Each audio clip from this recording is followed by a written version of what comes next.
Papa natin ngayon ang interview kay Police Major General and Mayor Benji Magalong ng Baguio City na kung saan matapang niyang isiniwalat ang ginagawa ng mga lawmakers, kongresista, senador, yung pamimigay ng akap, AIX, tupad, ng ayuda, parang sarili nilang pera. Sabi niya, ba't hindi yung pera yan?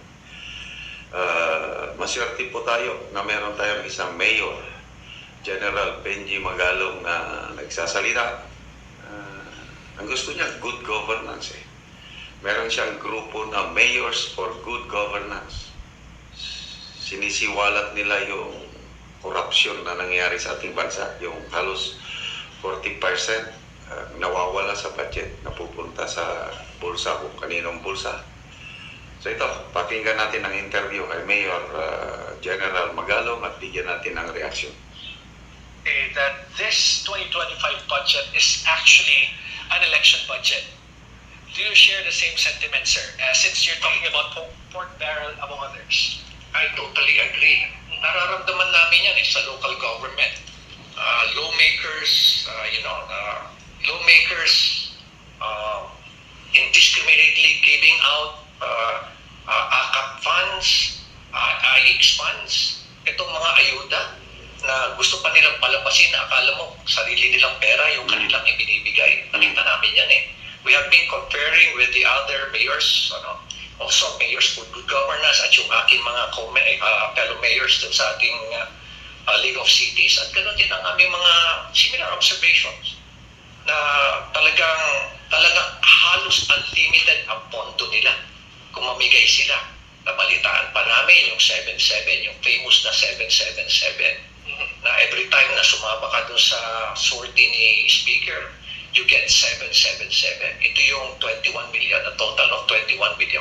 7 million na AIX, 7 million na AKAP, 7 million pa na tupad. O 21 million, paano kung nakaapat ka na sortie na nasalihan? Ibig mo sabihin nun, 7 times 21. Yun yung mga allegations na binabanggit sa amin at in fact, reliable sources na pinanggagalingan yan. Although these are allegations, reliable sources na pinanggagalingan. Ang sabi naman po ng House leadership ay nakakarating naman daw po direkta sa mga constituents nila. What can you say about that? Ang nakakalungkot niyan is walang exchange of data with the local government. So nangyayari niyan, pwedeng magkaroon ng redundancy. So hindi equitable yung distribution. Kasi ayaw nga nilang i-share sa amin yung data. At alam mo ba na kami sa local government, halos wala kami natatanggap na AIX. Halos wala rin kaming natatanggap na MAIT, yung Medical Assistance for Indigenous Patients. Halos wala rin kami natatanggap na tupad. Nagmamakaawa pa kami. We have to beg sa mga lawmakers, lalo na sa Senate. Kung may kaibigan kami mga senador, doon pala kami nakakuha. Paano kung wala kami kakilala? Paano yung mga local government na walang kakilala? Dahil walang matatanggap talaga. Sabihin na lang sa ako siguro, most probably siguro mga 80% o 20% lang sa mga AIX fund, tupad fund, MAIT fund ang natatanggap na local government. Ibig nyo sa rest, yung umahawak niyan are actually lawmakers. So that's what I want to discuss nga, sir. So ibig sabihin, hindi automatic that, let's say, Baguio City, wala siyang certain percentage of people who will benefit from these ayuda programs at hinihingi nyo pa sa mga lawmakers. Yes, kukuha kami sa lawmakers, tapos hindi kami ang gumagawa ng listahan. Hindi yung Office of the City Mayor ang gagawa ng listahan. Pagkakuha namin ng pondo, ibibigay namin yan sa aming City Social Welfare because they know better kung sino nangangailangan. Because they have the list.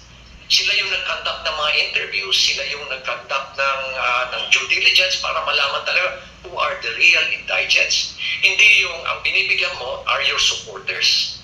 Tapos ang masama pa, pag binigyan mo yung supporters, hindi nila i-share sa amin yung listahan. So there is a huge possibility that once again, these same people will be receiving AIX or ayuda from the local government kasi hindi mo binibigay Talaga, hindi namin nalalaman kung sino yung mga pinagbibigyan nila. Bawal daw, sabi nila sa amin. They're invoking invoking itong Privacy Act. Sus, bawal. Oh. Yung listahan na nakakatanggap ng AKAP, AIX, TUPAD, pati tayo i-share sa mga local government chief, ano? Yung pinagmamalaki ng Speaker of the House na kompleto daw sila ng mga beneficiaries. O yung challenge ni Professor Cielo Magno na ilabas ang listahan. Bawal naman palang i-reveal ang mga listahan. Anong klase? Anyway, yan na po, nakakalungkot na nangyayari sa ating bansa. Daming naghihirap. Yung ayuda, maganda naman yung ayuda kung ang matulungan yung talagang nangangailangan. Paano kung yung ayuda na lang pampolitiko para sa election next year? So may nabibigyan ayuda, may kaya pa naman sa buhay dahil lang supporter nila, dahil yun ang buboto sa kanila. Hirap. Anyway, gusto kong i-share sa inyo mga kaibigan. Nag-survey ako, personal kong survey sa bundok, sa Talantic Tribe. Yung talagang nangangailangan ng tulong. Kita ko yung mga bahay ng mga katutubo, Bukidnon, Talantic, tumutulong na talaga ang yero. So sila yung bibigyan na naman natin ng yero at pako next week. Makakapatayo na sila ng sariling bahay. Panoorin nyo ang video na ito at salamat sa tulong ninyo, yung hindi yung pag-skip ng ating mga ads. Tribal Village, yung mga tinutulungan natin, ito yung mga bahay nila.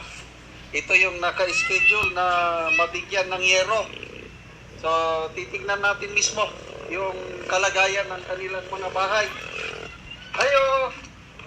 Ano naman inyong palay?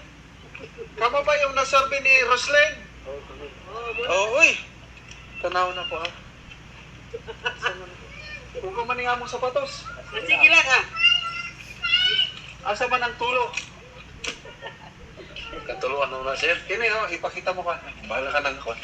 O ito, nagkatulo na. Wala na oh. Lumot na. Wala na talaga, Ano ni? So nag-ulan man kahapon, kagabi. Wala. Pirang ng silap eh. Ha? Trapal ang upuan.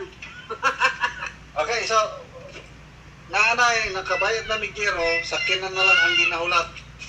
Hulaton nyo na lang naman. Nakakanay kahoy.